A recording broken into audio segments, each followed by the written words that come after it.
Hi all, అందరూ భోజనం చేశారా? అయితే నిన్న వీడియోలో చెప్పాను కదండి, నాకు ఆపరేషన్ చేయాలన్నారు, పీసీఓడి ఎక్కువైపోయింది అని. నేను ప్రిఫరెన్స్ నేను బిజినెస్కే ఇచ్చాను, హెల్త్కి కాదని చెప్పాను కదా. నాలా ఎవ్వరు చేయకండి.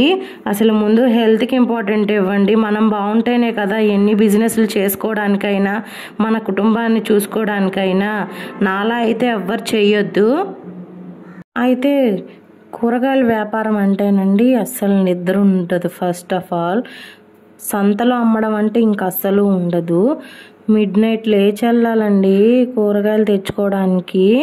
మళ్ళీ అవన్నీ ఒక బండికి వేసుకొని మళ్ళీ ఏ ఊర్లో అమ్ముతాం ఆ ఊరికి వెళ్ళి మళ్ళీ అవి ఒక పరదా లాంటిది వేసుకొని కింద అవన్నీ సర్దుకొని అమ్మాలి. మళ్ళీ అయిపోయాక మళ్ళీ అవన్నీ వేసుకొని మళ్ళీ ఎత్తేసుకొని మళ్ళీ బండికి వేసుకొని మళ్ళీ భోజనం టైం కూడా టైంకి అసలు భోజనం అనేది ఉండదు, రెస్ట్ అనేది ఉండదు. ముఖ్యంగా చాలా అంటే చాలా రిస్క్ అండి కూరగాయల బిజినెస్ సంతలో అమ్మడం అంటే.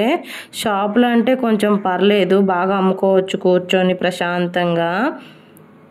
ఒక్కోసారి అయితే 60-70 కేజీలు ఉన్న బస్తాలు కూడా మోసేదాన్ని. మా అన్నయ్య మా హస్బెండ్ ఎవరు లేనప్పుడు అయితే మరి తప్పదు కదా, ఎవరు లేనప్పుడు మరి మోయాల్సి వస్తుంది. ఇలా మోయటం వల్ల, రెస్ట్ లేకుండా చేయటం వల్ల ఇంకా ఎక్కువగా లావు అయిపోయానండి. అసలు కొంచెం కూడా లావు ఇలా మోస్తే ఎవరైనా ఇలాగా కష్టపడితే లావు తగ్గుతారు. నేనైతే విపరీతంగా లావు వచ్చేసాను బాగా. పీరియడ్స్ అనేవి నాకు 4-5 మంత్స్కి వచ్చేసేవండి. అసలు ఇలా కాదులని డైట్ చేద్దాం అని బాగా డిసైడ్ అయ్యాను మెంటల్గా. డైట్ ఎలా చేశాను నెక్స్ట్ లాంగ్ బ్లాగ్లో వస్తుంది, చూడండి. సబ్స్క్రైబ్ చేయండి, లైక్ చేయండి. థ్యాంక్ యూ అండి. బాయ్.